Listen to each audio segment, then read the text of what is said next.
Hi, everyone. Welcome to the SciArtExchange podcast. I'm Jancy McPhee, the Executive Director of SciArtExchange, and joining me today are some other SciArtExchange team members, Katrin Ludwig, who's the Deputy Director, and Brian Maxwell, who's our Communications Director.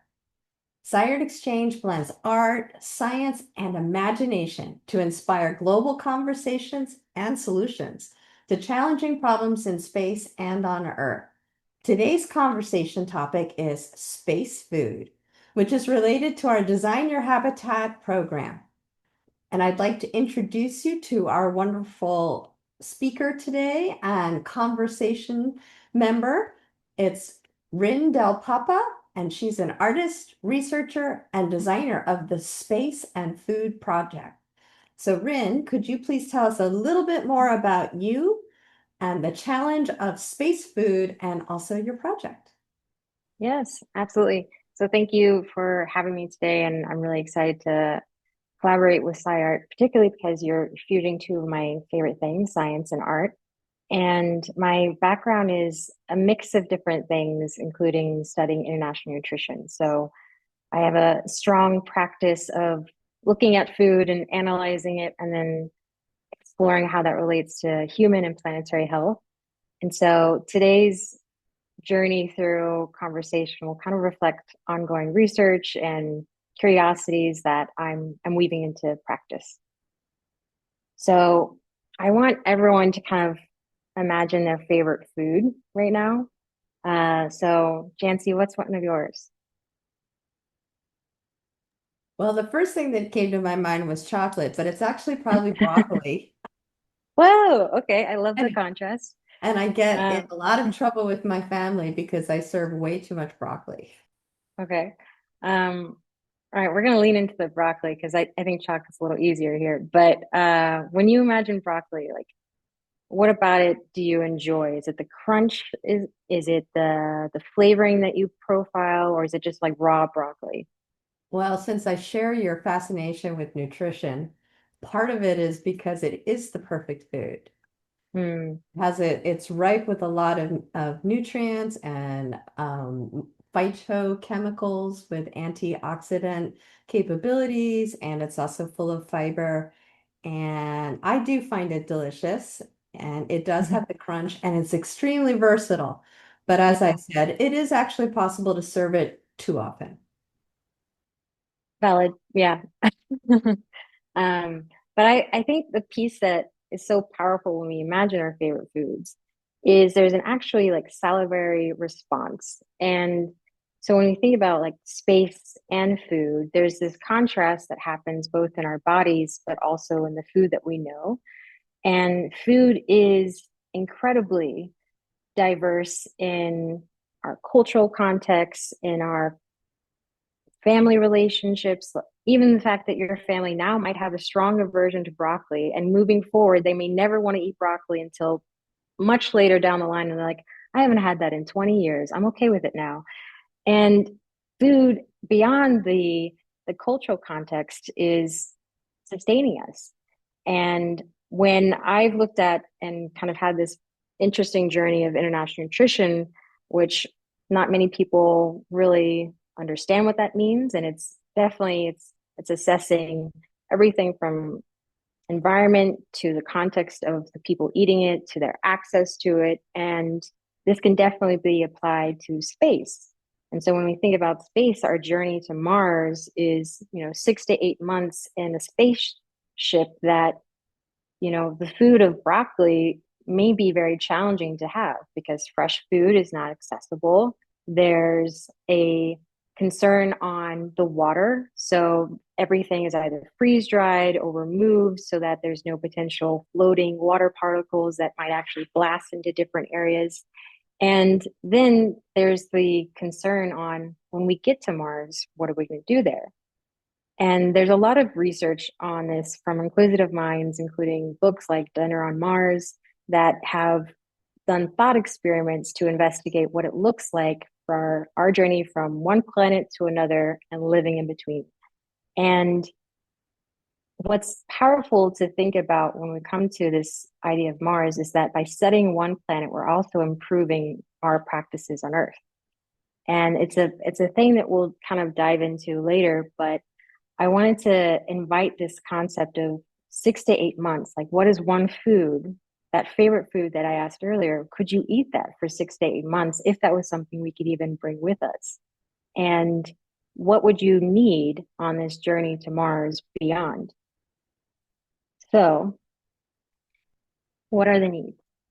Healthy, nutrient-rich foods. Jancy, you mentioned this earlier on the phytochemicals in broccoli, the fiber, how it's really good for your digestive system. It's really helpful because when you have nutritious fiber, then you're able to have strong detoxification as well. And then beyond that, we also need clean water and clean air because if you're looking at a plant that's grown in one environment, the factors external to it and internal to that plant itself are going to dictate how it looks, what it's created from, and then when we consume it, what it does to our bodies. Another piece is radiation and protection. So we need to evaluate the radiation on the environment. We can dive into that more, but as people kind of investigate between Earth and Mars, there's a different factor on the atmosphere level and social and cultural engagement. So someone might have such a strong aversion to broccoli, but they might also never have had it because if it doesn't grow where they are from, if they're in a more arid climate, then something that is normal to them might be a luxury to us. And it has a different context. And then continued learning opportunities. So those are opportunities where we're learning not only on the food, but just like a cooking journey, you want to know how the recipe goes, you test it out, and then you iterate, you expand, you understand what works with your profile and who you're feeding. Energy, control temperature, materials, and waste. So these are all the needs that not only do we have on planet Earth, but we're going to need to consider when it comes to Mars.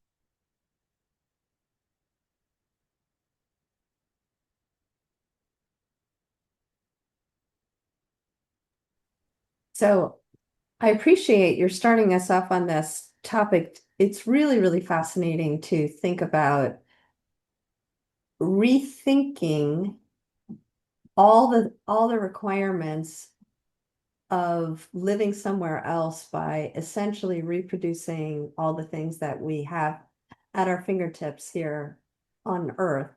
And I think as we plan for living and working in space, it also makes us appreciate what we have here on Earth. As you were talking about food systems, and we were expanding on the pros and cons of broccoli and how often we should eat that, I was thinking a little bit about the concept of food diversity. So this Mm. is a long trip that you're outlining here to Mars. And the challenges with a lack of diversity is that one, you can fatigue on the food that's available and perhaps not eat as much, but also it's harder to safeguard nutrition. So when you're thinking about this challenging problem of space food, how might you combat the challenge of needing so many micronutrients and different kinds of value from the food system? Mm. Well, first, it starts with the soil that it's grown in. When it comes to any environment that you're growing something, this could be even psychological. It doesn't have to be a plant itself, but if you have a rich soil base that is enabling aeration and microorganisms, different diversity of plant growth, the root systems within the soil, this is all empowering that plant to receive the nutrients that it needs in order for it to metastabilize and change and evolve to create the macronutrients that we ultimately will consume. So a rich soil, a rich foundation, a rich environment will enable the outcome to be the same. And when it comes to our practices of current consumption and future consumption when it comes to interplanetary futures, these are areas that we have to investigate and explore, but we also have to consider what happens after we consume. A key piece of that is the food production, food processing, food consumption, and food waste.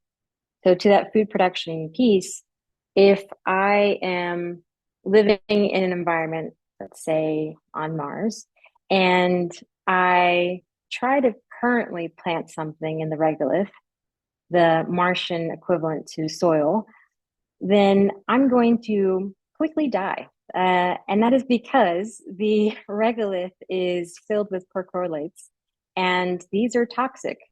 So in a lot of sci-fi and films like The Martian, they exemplify an astronaut, just planning something, kind of going with the flow and using different things like I won't go in there, but human matter to facilitate some of the plant growth. You are challenged because the perchlorates currently are still in the soil, and if you don't remove them, then you're going to have a degree of toxicity. So we have the food production, then we have the food processing. So if we're growing something that is been in an unhealthy environment, then our production, our processing, our consumption, and ultimately our waste is going to be a same toxic cycle. So it really starts with the soil and the environment. And when it comes to space in particular, these things can be really challenging because you're taking an extreme environment, that one where no human has yet to truly live and habitate for a long duration outside of an ISS, which is very controlled. You have to factor in a lot more. And I'm going to mention this a few more times, but there's beautiful, wonderful books and research by the Wiener Smiths for The City on Mars and Dinner on Mars, which is a separate author.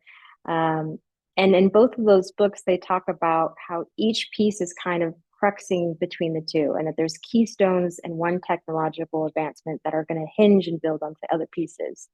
So we'll dive into some of those innovations that you can explore, but it's a really fascinating element to think about how one piece is going to shape the other, and the cycle that we really have to think through, and as a whole system rather than one piece. And having the human as part of that system, Hmm. obviously, and also trying to make the system as efficient as possible. I'm sure those are the challenges that are going to really require some innovation. And I think you have some information to give us on what might be some of those innovative food systems that we can imagine for space. Yeah, definitely.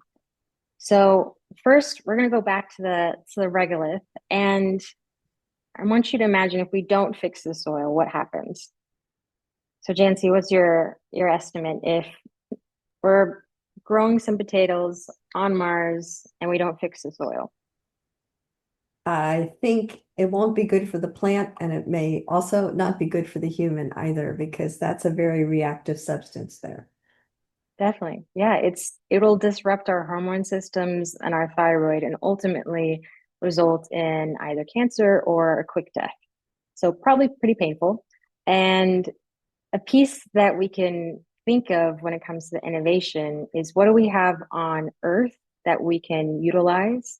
So there's different forms of innovation, from synthetic biology to using soil remediation through microorganisms. And there are some particular examples that have been used for healing the soil, if you will, with perchlorates in them, to then create something that is beneficial for plants to actually grow in. And beyond the soil itself, there's powerful examples in biosphere too. So this was a unique experiment that happened in the 1990s in Arizona, and they're exemplifying a closed loop system. So a closed loop system is kind of going back to that earlier diagram where we've got everything all in one. Now, this isn't a 100% closed loop system because things would be added into it, like food perhaps, or air, but there are some powerful areas of how do we bring in what we need, close the environment and can we self-sustain? That's really the challenge because when you go to Mars, you're not able to live on top of the actual planet. You've got a huge amount of radiation because the atmosphere level is almost non-existent. So living on a glass, beautiful dome like this example that's not protected by regolith would mean that you would die. Now, I'm going to hopefully move away from the death part because the powerful examples that we'll show more is that by taking an area like this and using something like that's currently on planet called Eden Project in UK, which is a similar example of a closed loop system, they've created from a mining environment in the space within it a beautiful structure and multiple domes that people can visit that have like a rainforest encapsulated in it. So this example in Arizona has different biomes to stimulate and replicate the biosphere one, which is Earth. And we are using these systems to test how humans habitat in them, how they engage, what things we would need to grow. And the first study that happened was really interesting because humans tend to want to eat some meat, some animals, and they also may not be able to do that on Mars because these are not necessarily efficient uses. And a piece that you mentioned earlier, Jancy, is how we need to really optimize that. So if we look at cattle production right now, it's a really inefficient system. And most consumption of animals is also one, really costly to send them to a different planet, let alone try to grow them and foster them in that space. But also in the environment that we have, how do we optimize for macronutrient? And plants are really rich in everything that we need, but it's about choosing the right one, growing them in a healthy environment, and having the right environment that facilitates that with solar growth, with the soil itself. So moving beyond closed loop systems, there are some powerful examples like this one. This is from Raymond Wheeler from NASA's Controlled Environment Agricultural Testing. This is a research article image that showcases some of that regolith being built and then having vertical farms within it where you're having buried plant growth chambers. And on the top is solar collectors. So how could we use something that's currently on planet like the Eden Project or Biosphere 2 and do a hybrid model where we're learning and evaluating and then implementing some of the learnings from the research and the thought projects that have been taking place? You're making lots of questions come to mind, and I think you also, when you said the word animal, you conjured my cat. So that's pretty fancy stuff there. Well done. I'm Uh, honored. so I have kind of two things. First of all, I'm going to check out that Eden project. That sounds really interesting. So I will be Googling that later. But I had two things that came to mind as you were talking. One of them was I'd like to think a little bit more and talk with you a little bit more about the emotional, social, and Mm, cultural parts of food. But from a technical perspective, I want to talk more about microorganisms too, because you mm, mentioned that microorganisms can help make the soil more ready for growing plants and also leading to plants that are better for us to eat. But I also know that there's this fascinating um, field of science, and if it's not in your bailiwick, it's okay. We don't have to talk about it. But I'm also really interested in all of the evidence that suggests that the microorganisms in your own gut mm, can actually impact your brain and your mood. And I'm imagining, as part of this cycle that you've been talking about, the food that we eat and that is available and the microorganisms we're exposed to on our space journey are, mm, having impact and intermingling with whatever we brought with us in our gut, and then ultimately affecting our mood, which is also going to affect how we interact with other people. So I've got two lines of thinking in my head, but maybe they even blend. Is there anything you want to add on those topics? Yeah. Um, I mean, the social and emotional piece is huge. The foods that we start off with become potential familiar pieces that when we're looking for comfort, they're also elements that really start us off on early, mm, how would I say this? I would say like our early fat cell distribution. I mean, when you start really young and you have your genetic predispositions based on your body and your lineage, but you also once you start eating a certain type of food, which is why it's really critical early age development because your brain is developing, your body's developing to really have something that's nutrient rich but also a balanced because an imbalanced diet means an imbalanced system because our whole body is working from a homeostasis structure. And because we can be this beautiful system of health if we give it the right nutrients. And to your other point, which I'll kind of get to the social emotional, but our brain and our gut are very interconnected. That we have a vagus nerve from our brain stem coming down to our gut, which is why our gut is akin to the second brain in the body. And what we feel with it is going to make us feel a certain way. And when you have a dynamic and healthy diet, which from a nutrition perspective, they usually say everything in moderation, even moderation. And it's incredibly beneficial to think of not only the moderation of certain foods and categories, because if you have a diet that's completely protein based, then you might focus and become really into, ketones and ketosis, which changes your metabolic components on what you usually work on and operate because most of us in our brain really uses glucose. So you want a certain degree of carbohydrates in your consumption and your overall patterns of a diet. But if you lean towards one thing, your gut and your microorganisms are going to become one piece of that. So if you're not adding variety into your diet, then you're not facilitating an environment that can really digest different pieces. And so that's why prebiotics, probiotics are really beneficial from a whole system of what are the agents that I'm adding to my body that are helping the digestive process. Because there are certain things that you might have sensitivity to that you have to investigate from a genetic perspective, from an allergic reactions.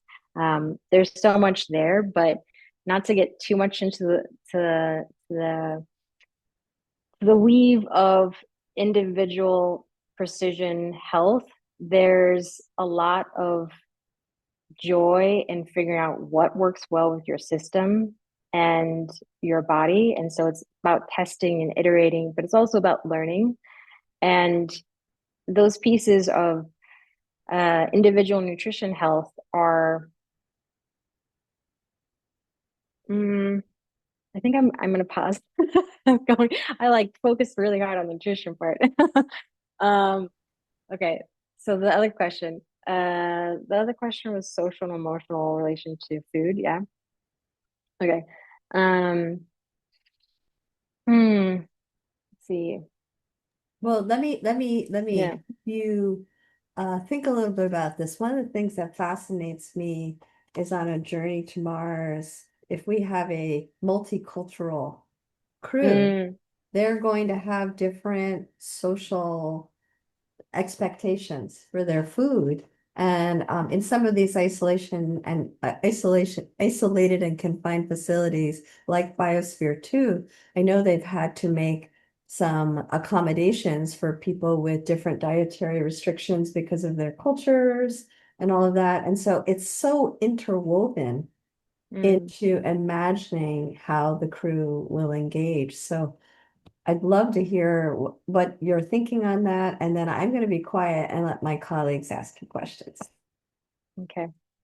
Um, but yes, I hear what you're saying on the social emotional as well as the diversity of food because I can speak from my planetary Earth experience that by discovering different foods, it opened up new health parameters and joyous opportunities of connecting with other people. For example, in South Africa, there's um, the equivalent to a barbecue is a braai, but there's a lot of different foods that I was able to consume there that changed my emotional connection to food. It changed my relation to certain things that I might have considered comfort food prior to that.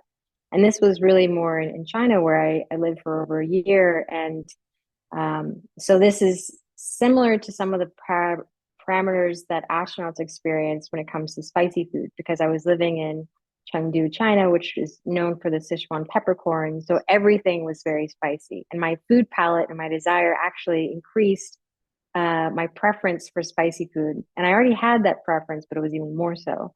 So the comfort foods now are not pizza, which is where, I'm growing up in Texas, and hamburgers and pizza are kind of like what you would imagine giving a kid.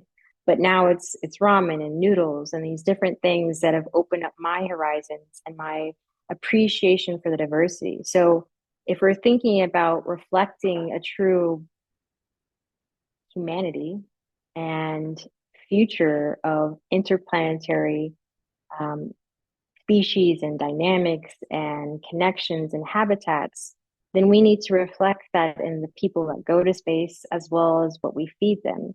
Because if you imagine taking someone 6 to 8 months to another planet, stripping them of family, stripping them of connections and other things, they might have one connection and thread back to the planet. And that might be something that's really mechanical in the sense that they're chewing something, they're being reminded to maybe the dinner with their mom or a time when they had a birthday celebration. These are really sensorial experiences that connect throughout our life. And food is such a cultural context to how we relate to each other.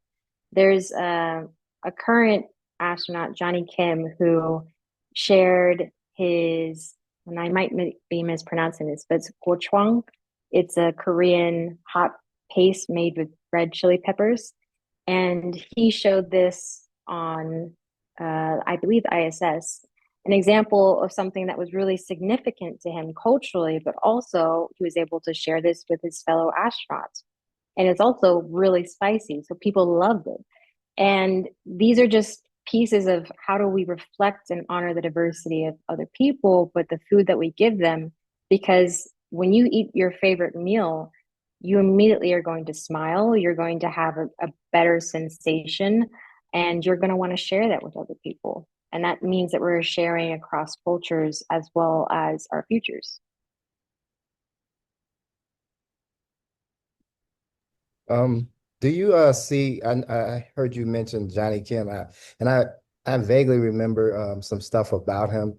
I Mm. heard heard his name before, but do you see his path of inspiring new ways to think about how food supports resilience, identity, or like mental well-being in those extreme environments in space? Mm. I mean, well, I can't speak to his journey at all because I don't personally know him, and I definitely researched him to some degree just because I'm fascinated by Mhm. all astronauts, and he's an incredibly intelligent person who's done everything from Navy Maybe to still. to currently being an astronaut. And I think there's a few other milestone journeys that he's had as a professional. So I don't know how he relates to food, but I'd be happy to learn more. Would you say he's that type of person that would be the person that would design the future space experience around someone that could like have all those attributes that he possesses or Hmm. things of that nature? Well, I think when it comes to current space professionals as well as aspiring ones, this is just like any innovation that we want to have multiple voices. Okay, We yeah. want to make sure that we're listening to someone as young as a sixth grader right now who's like, I want to be an astronaut. and what do I want to be, and where do I want to go, and what do I want on that environment, to the person who is in their 90s who still dreams of it.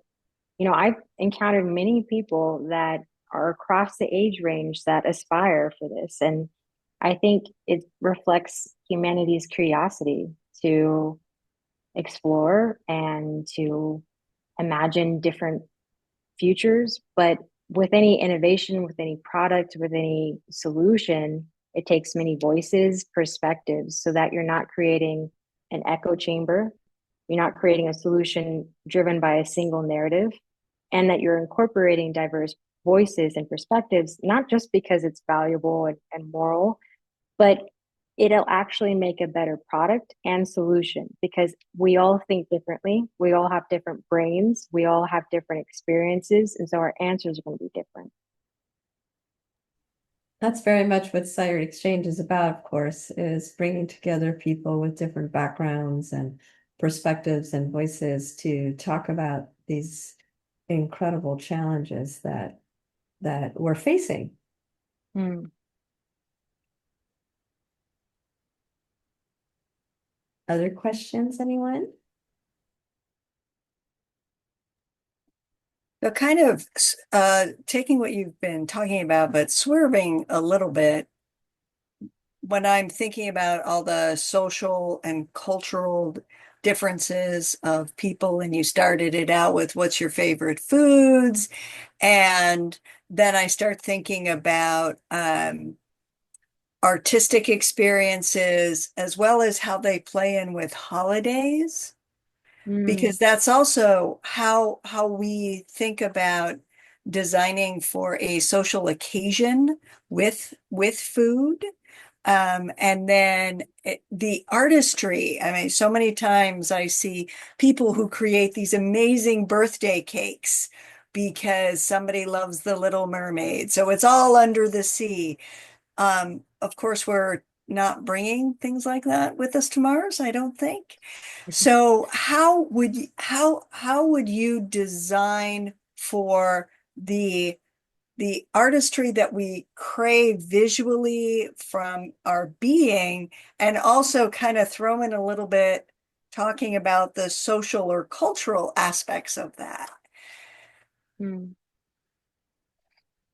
Yeah. And however you want to take that, whatever direction you want to take those ideas. Yeah. Yeah. I think when it comes to culture as well as engagement, like one of the needs that I mentioned earlier about a space habitat or even just a living environment is continued learning opportunities as well as the culture, and creativity is really inherent in humanity. In fact, I think it was 50,000 BCE where we were doing cave drawings. I might have my numbers wrong, but we've had a fascination and appreciation and necessity of using creativity to connect with other people, because using images just like the ones on the screen are a way of communicating complex concepts to each other, whether that's there's another village that might be a threat to us, or this is a new type of animal I encountered, to this is 3D printing of food using potential cell cultures to remove using actual salmon. But now, because I have a cell culture, I can create something that makes you feel like it's salmon, but it's actually fungal and mycology based, to examining how creativity is actually powerful for our brains and are using it as a healing modality, to creativity in the sense of different types of innovation, as well as how that relates to us and what it means for our health.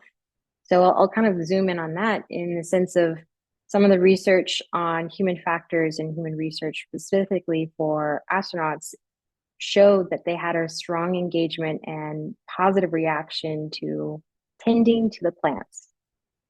And plant care is garden care, and gardening is a form of creative health. Creative health is termed by, I think it's the National Center for Creative Health. This is based in UK. And they show that using creativity and using different forms of that, whether it's journaling or creating art or gardening or a myriad of others, using creativity for preventative and proactive forms of health because it's causing a beneficial reaction in your body.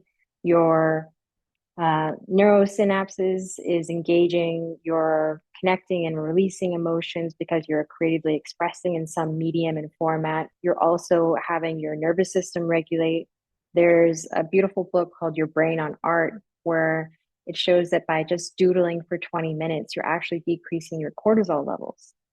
And by engaging in one form of art per year, you're actually decreasing your mortality rate. So when we think about environments and what we want to invite for Earth as well as Mars or any other habitat, creativity is really integral to humanity and how we've connected, but also our longevity and our ability to be powerful, creative, expressive, whole people that are healthy and able to work together. So I really want to talk about what you've got on the screen right now. Yeah, Mm. me too. Those are actually my two favorite foods, salmon and pizza. And so they are works of art in their own right, as they are 3D printed materials. But I also know that when it comes to food for space, we think Mm-hmm. a lot also about mouthfeel and smell Mm-hmm. and taste.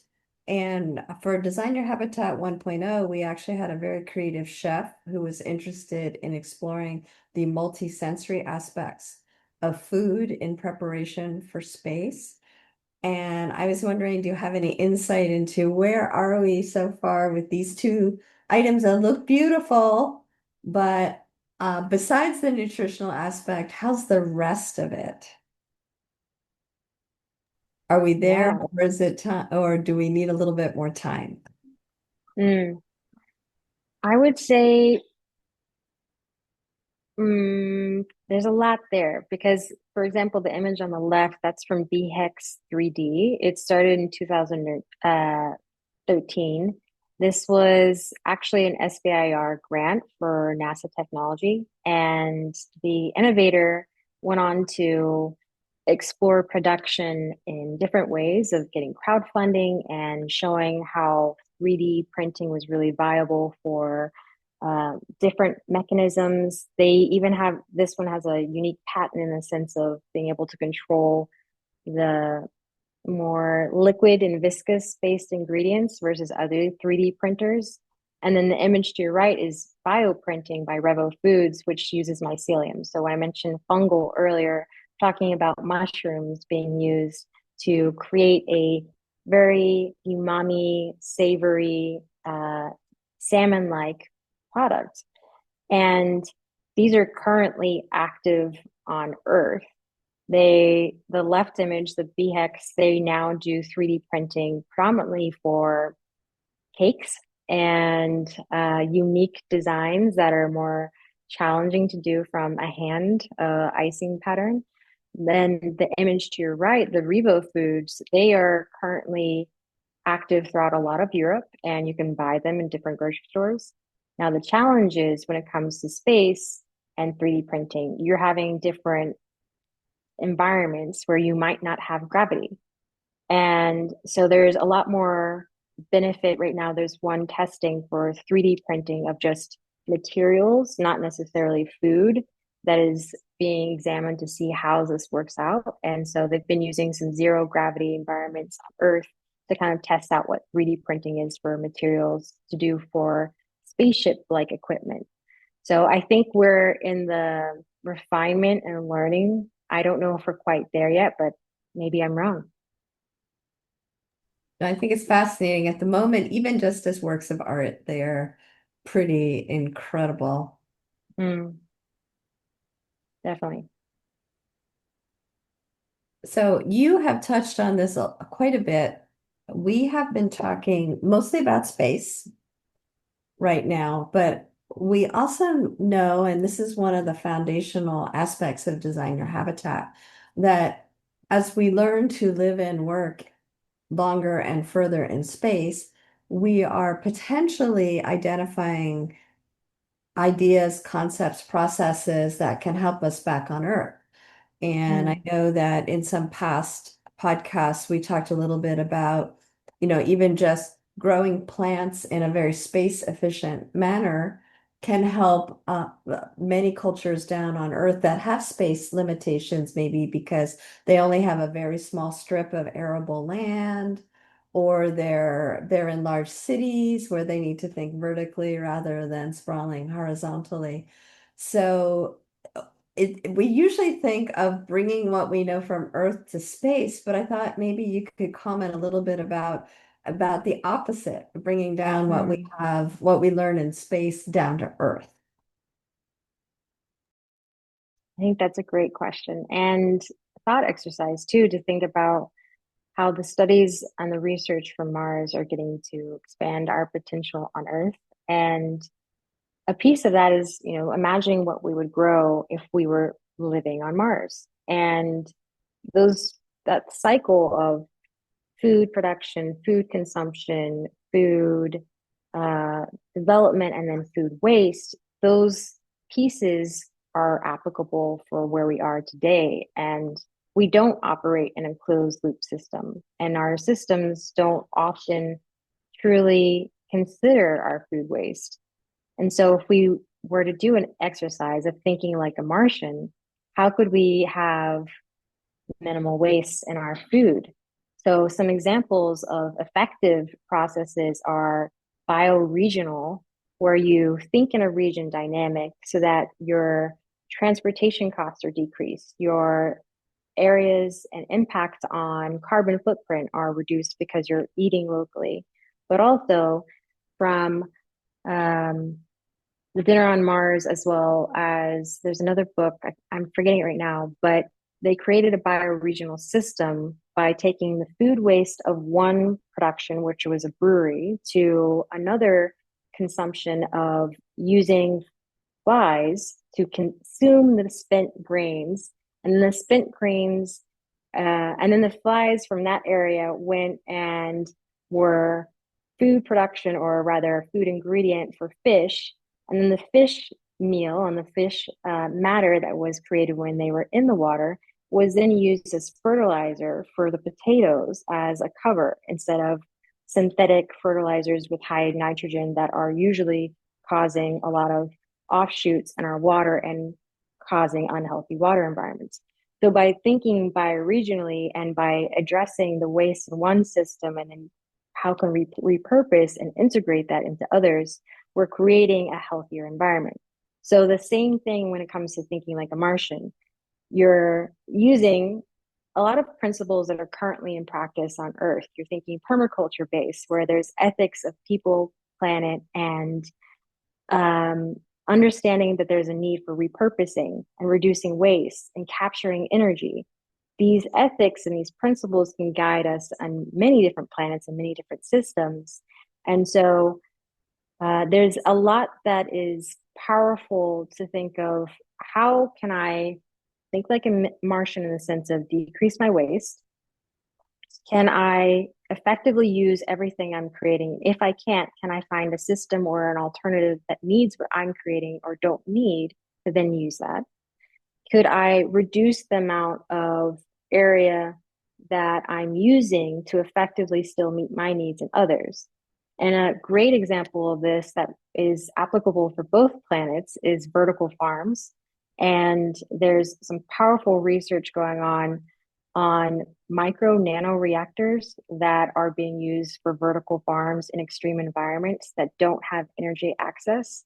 And that because they don't have energy access, they can't traditionally use vertical farms. And they also are in environments that don't have viable and healthy soil. So they're using vertical farms, just like you might use on Mars or different areas, because the soil itself is not something you can currently do and use unless you have a complex microorganism system that cleanses it. So a vertical farm that has its own power system is reducing your transportation. You're literally growing it. You're making something that might be in a controlled arable environment, or at least in a more healthy space internally in your home versus if you're outside of that.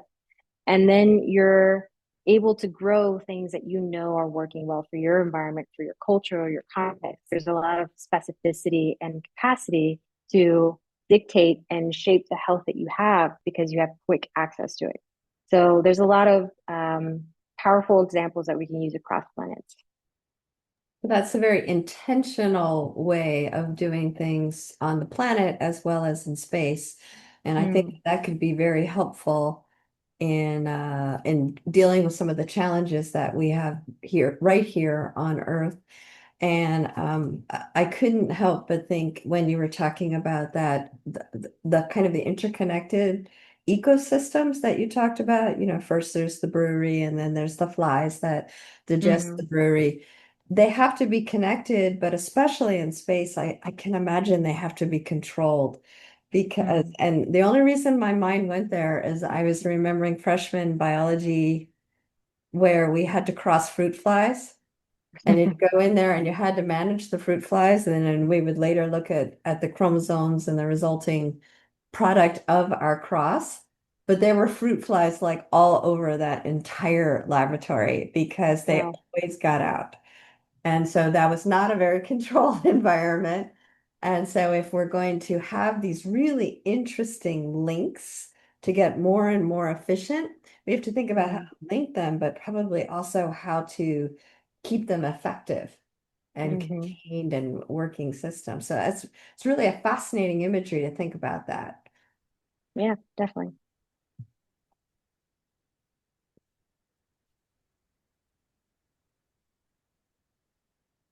So I think might be interesting to think about a couple of sort of like little random topics here. Okay. Sort of fostering the imagination that we need to make these creative solutions. And I'm wondering, do you have any thoughts on that since you're working in, sort of your emphasis is on sort of like the health, the public health, the nutrition, but you're also naturally an artist. So do you have any thoughts on how we can foster this creative thinking, since that's such an important thing that we think about here at SciArtExchange? Yeah, definitely. So when it comes to, I think, creative thinking, it's also inviting some imagination and future aspects. So when it comes to future aspects, I mean, sometimes like futurism as a whole, but designing for futures. So uh, currently my work is in a pilot program in Houston where it's called Art for Climate Resilience. And in each of the interactive workshops, these are action-oriented learning and project-based. So community members are learning about climate education, but there's art and practices of arts and health modalities, but also futurism. So inviting people to think about what kind of future they want to create, whether it's on Earth or somewhere else. And most of our practices have been Earth-based, but the creative thinking process and learning journey is what complex thing are we trying to dissect? I mean, even right now, we're doing a thought exercise on how do we feed each other on a different planet? What are we learning from one study and one research, one company, one country that we could all disseminate, ameliorate, and learn together to create solutions? And so when it comes to creative thinking, it's also enjoying and acknowledging the different ways that we learn. So there's multiple intelligence systems. This is, early research based on education that there's ways that we learn differently. So there's visual processors, there's kinesthetic people, there's people who are more auditory. So creative thinking is also creative education and how we share that knowledge. So even today, having a slide is great for a visual reader. Having our voices is great for the auditory learner. Having an ability, which unfortunately right now we don't have, as an example of a kinesthetic person who's getting to follow along or has their food out with them and they're dissecting it and looking at it and be like, oh, maybe that's something. So the way that we're learning is inviting creativity in our practice of education as well. And that means inviting different ways of immersion too. So how can we engage our our senses. And this is back to neuroaesthetics, which is the field of neuroscience that assesses how your brain actually likes art and how it can be a beautiful healing practice for your brain, but also powerful in learning. So from satiating from your mind and salient experiences. Salient experiences connect you in different ways, and they also can inspire. And you, Jancy, you probably have more on this as well because you've got the background in neurobiology. But neuroaesthetics basically shows you that by engaging your different senses, you're creating new neural pathways for neuroplasticity, which is the learning patterns that we all need and we all have, regardless of your age, to continue growing and learning. So creative thinking is engaging your senses, engaging your different means of learning to do so. And Jancy, please jump in.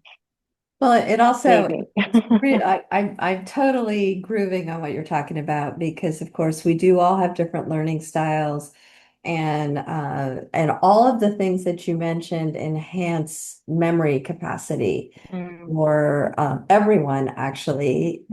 Storytelling is something that we talk about a lot at SciArtExchange, whether it's through a musical piece. And I'm sorry that Pippi just really wants to be front and center here. Bring on the camera. Uh-huh. Say hi. Ah, hi. Um, whether what speaks to you is a poem or music or a visual art or something multidisciplinary and multisensory, storytelling is a wonderful way to make someone feel more engaged. And if they feel engaged, they also have a tendency to feel more inspired and want to contribute and to think differently about a problem. So I'm just really completely resonating with everything that you're saying here. And Amazing. I wanted to take this opportunity to ask you, what haven't we talked about that you would really love to relay to people in this podcast? Yeah. I mean, I think we've honed in on it, but I'll go back to the previous slide on it. There was research by Raymond Weller that at the close of his, I think it was like 12 pages or so, he wrote that by researching one planet, we're finding solutions for the other. And I like to think of that in the sense of our futures and our connections and our solutions and our problem solving and our countries and our cultures, these are all interconnected. So when we're thinking of how do we create healthy environments on one planet, we're thinking of how do we create that on the other place.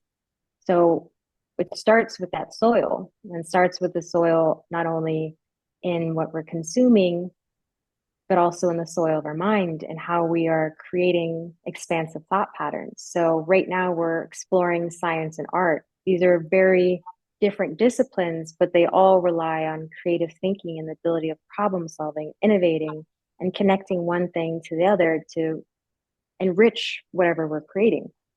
And I think interdisciplinary problem solving and interconnected thought processes to remove silos are a very powerful way that we can all invite each other into solutions and forward thinking for the complex challenges on any planet.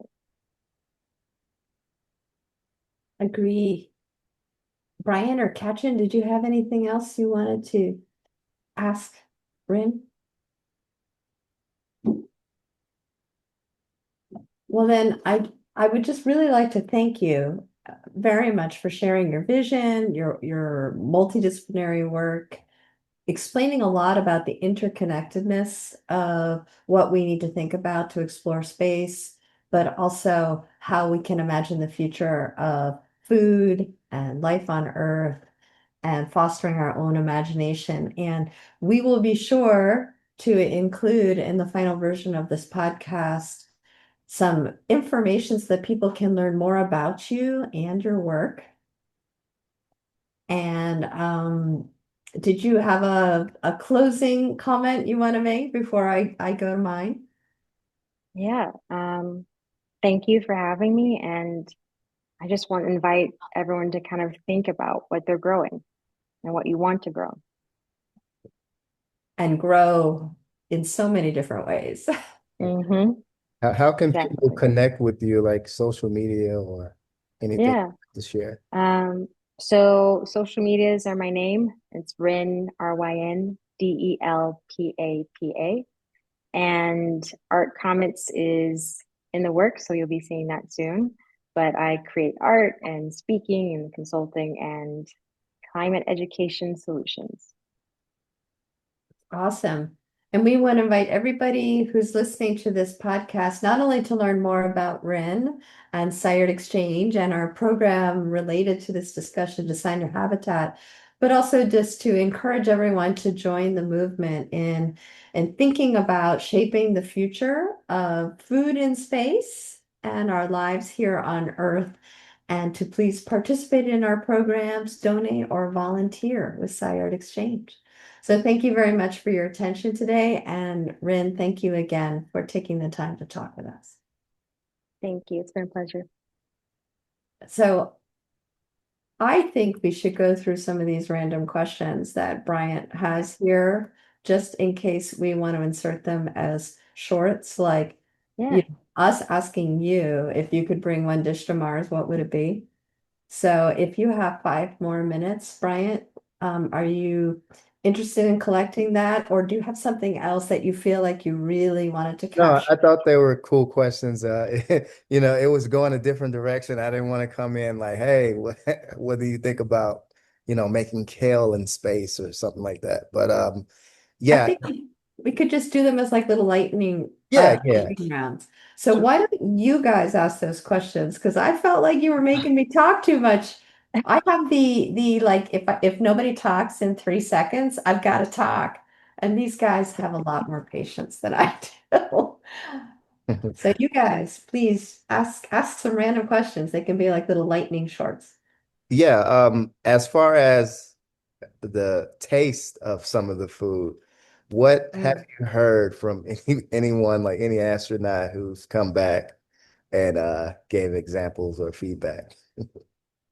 You know, I would say that they've done a lot of improvement. I saw some examples of astronauts doing food testing, I think it was back in 2021, showing the the whole scope of what it means to actually test it out. And then based on experiences of like space camp in Huntsville, Alabama, I've seen some of the previous examples of the freeze-dried food and what was. So realizing that we've come a long way in food profiles and seasoning is amazing. Um, I mean, going back to hot sauces and the varieties that you can now bring on, but I was also surprised to hear that, like, for example, grapes, occasionally those are sent to the ISS, and occasionally there's like some fresh produce.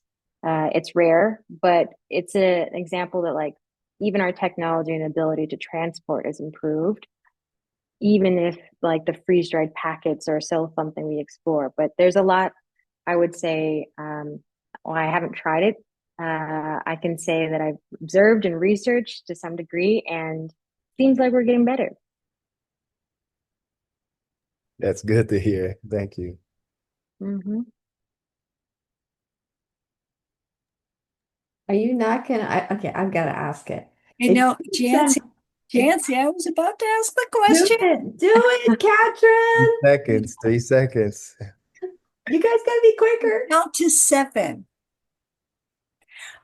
So if you're thinking about sending food with, say, astronauts, and you're going to, two different kind of questions. What would you want personally to bring? And what Mm, would you want to bring that you think would be a good dish to share that might encourage conversation or thought or laughter? So they can yeah. be the same dish or the same food, or they could be different. Okay. Well, I honestly don't know how we would transport this one because it's water based, but 火锅, which is hot pot in Chongqing and Chengdu. I mean, it's all over China, but those two are particularly good for their broths because Chongqing is almost, or I've heard, I haven't tried that one, it's spicier than Chengdu's. But Chengdu's like hot pot broth, if you haven't seen this, is like a packet that's not freeze dried, but like sealed airtight. And it's just chili peppers and your oil and your fat base all put into it. And then you drop it into boiling water. And then you sit around and have this hot pot. And then you take the raw seaweed and meat and mushrooms and vegetables and you dip them into the pot and you let it simmer and savor. And so it breeds not only this connection because you're all coming to the same pot, but you're also each getting to share something into it because even the assembly of this meal is community based to some degree because depending on if you're going with your teachers or your coworkers or whoever you're working with or exploring and learning, you're all choosing what ingredients do we want to add to the pot, what do we want to consume together? And then when you add yours and you're letting it simmer, that's going to influx and change the taste profile of the broth for everyone else. So it's a really unique, social experiment, but also a journey in food. And then once you take it out, you have this little bowl to the side that you've customized for yourself. That can be anything from garlic paste to mushroom to seasonings that you've added. So you have this ability to like share, but also to have a unique moment for yourself too. And I truly love the dish, the food, the cuisine, but it's a really powerful journey of connection and a meal. That's really wonderful. Thank you. Yeah, thank you for that question. Good one.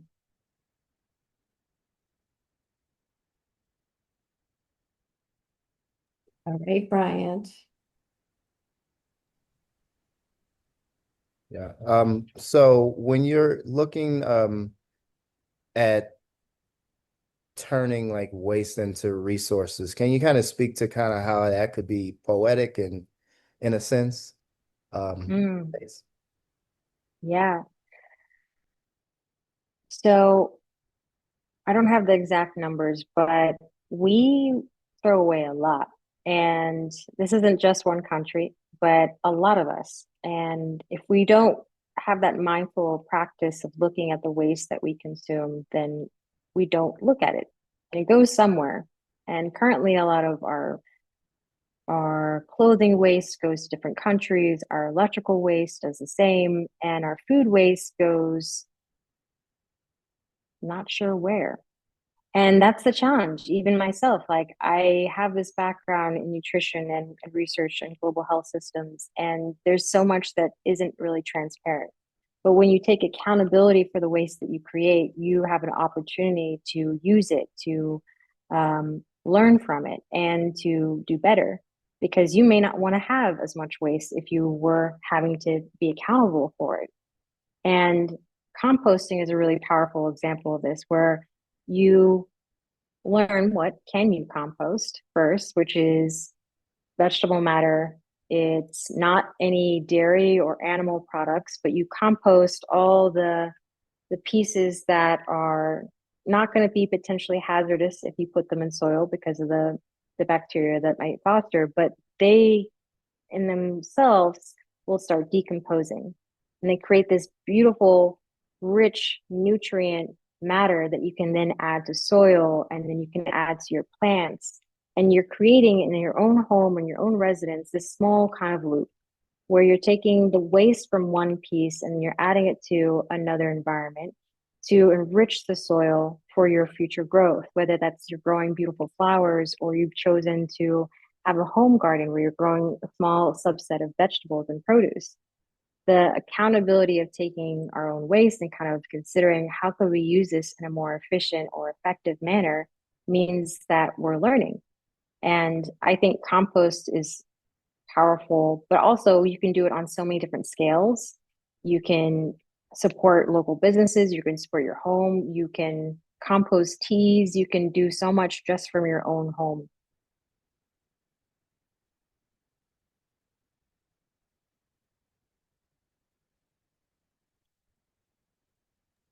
So, okay, completely random. Do you know any good food jokes?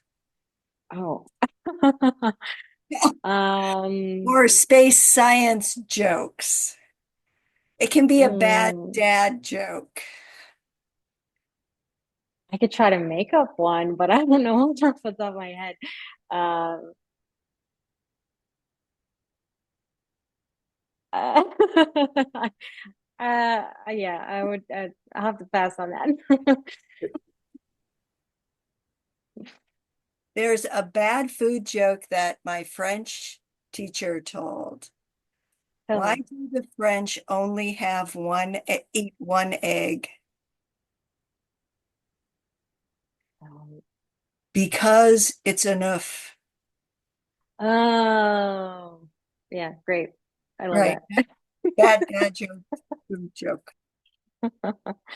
Uh, I do think it's really fascinating that the astronauts have remarked that food doesn't taste the same in space as it does on Earth, and they're doing a lot of yeah. research into that. So they choose their favorite foods. They get to food test. Mm, Then they find that it doesn't taste exactly the same in space, and then they start relying really heavily on condiments. yeah. So I think that's really fascinating. And the other thing is, full disclosure based on what I know, at least at this time, the advances that we've been able to make in the space station food system, we're probably not going to have those capabilities. We're going to actually have fewer capabilities Mm, on our current with our current mm, technologies for what we can do en route to Mars and on Mars. So it may actually revert a little bit, like we have to dehydrate the food even further, and wow. we're not going to have fresh food resupply. And those 3D printing technologies, as you confirmed, are not quite ready yet. Yeah. We don't want to rely on the fresh food because what if it doesn't work? Mm-hmm. So food is a fascinating and complicated subject. And I Yeah. really appreciate your taking the time to talk with us about it and how it's not just about nutrition. It's an important Mm, aspect, but it's much more than that. And it can also be a way to bring us together and also make things better on Earth. So thank you for your time. thank you. Appreciate that. Thanks for sharing that too. I was trying so hard not to talk too much, and people, it's so hard for me.